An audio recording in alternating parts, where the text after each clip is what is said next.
जय हिंद साथियों, कैसे हैं आप सब। आशा करता हूँ अच्छे होंगे आप लोग।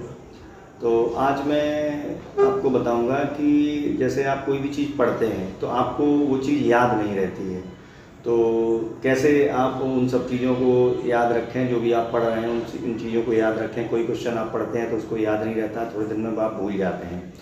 तो चलिए शुरू करते हैं। तो आपको जो भी चीज़ें पढ़ रहे हैं वो आपको कैसे याद रहें, उसके लिए मैं आपको बता रहा हूँ। आप क्या करें, एक पॉकेट डायरी ले लें। 10-15 रुपए की पॉकेट डायरी आती है जो जेब में रखते हैं, तो आप कहीं भी ले जा सकते हैं उसको।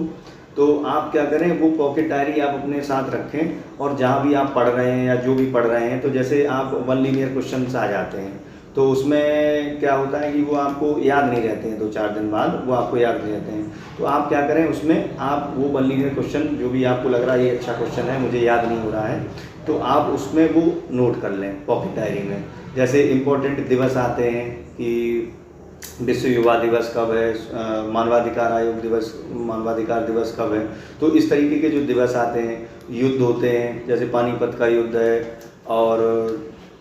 और भी जो भी इम्पोर्टेंट क्वेश्चंस आपके रहते हैं और आपको याद नहीं होते हैं, वन लीनियर क्वेश्चंस जो हैं, तो आप उसमें आप नोट कर लें। जैसे मैथ के फार्मूलाज हैं वो आपको याद नहीं रहते हैं, वो आप उसमें पॉकेट डायरी में नोट कर लें।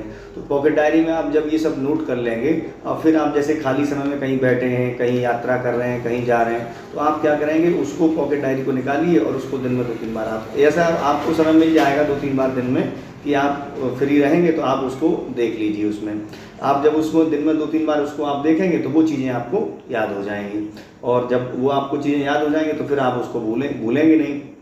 तो वो एग्ज़ाम जब आपका होगा तो आप वहाँ पे उसको सही करके आ जाएंगे। दूसरी चीज़ ये है कि जैसे आप कोई भी टॉपिक पढ़ रहे हैं तो जो भी आपने टॉपिक पढ़ा है उसको आप रिवाइज ज़रूर करिए, 2-3-4-5 बार, कम से कम 4-5 बार उसको रिवाइज करिए। और मैथ का जैसे आपने कोई टॉपिक पढ़ा है तो मैथ का टॉपिक आपने पढ़ा है तो उसके सारे क्वेश्चन लगाइए, उसके एक क्वेश्चन को कम से कम 4 से 5 बार लगाइए। जब आप 4 से 5 बार क्वेश्चन को आप लगा लेंगे तो आपके दिमाग में वो चीज़ें सेट हो जाएंगी। इसी तरीके से आपका जीएस का है, जीएस का आपका कोई भी क्वेश्चन है, कोई भी आपने टॉपिक क्लियर किया है तो कोशिश करिए उसको आप एक बार याद कर लें। याद करने के बाद एक बार लिख जरूर लें। चीज़ें याद करने के बाद अगर आप उसको 2-3 बार लिखेंगे तो चीज़ें ज़्यादा से समझ में आती हैं और वो ज़्यादा दिन तक आपके दिमाग में ज़्यादा दिन तक रहती हैं। तीसरी चीज़ ये है कि जैसे आपने कोई भी टॉपिक पढ़ लिया है, पढ़ने के बाद आपने तैयार कर लिया, आपने उसको 3-4 बार लिख के भी तैयार कर लिया, अब आपके दिमाग में चीज़ें सेट हो गई। तो आप कोशिश करिए कि अगर आपके आसपास कोई छोटा बच्चा 6, 7, 8 का है तो जैसे मैथ का कोई टॉपिक है तो आप उसे पढ़ा दीजिए, और जीएस का है तो वो आप उसको बता दीजिए। कुल मिला के अगर ये आप चीज़ें जो आप तैयारी कर रहे हैं, जो आपने टॉपिक पढ़ा है, उसको अगर आप किसी दूसरे व्यक्ति को भी अगर आप पढ़ा देंगे तो वो चीज़ें ज़्यादा दिमाग में रहती हैं।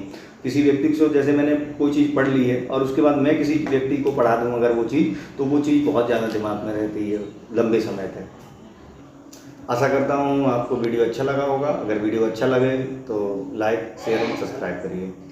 Thank you.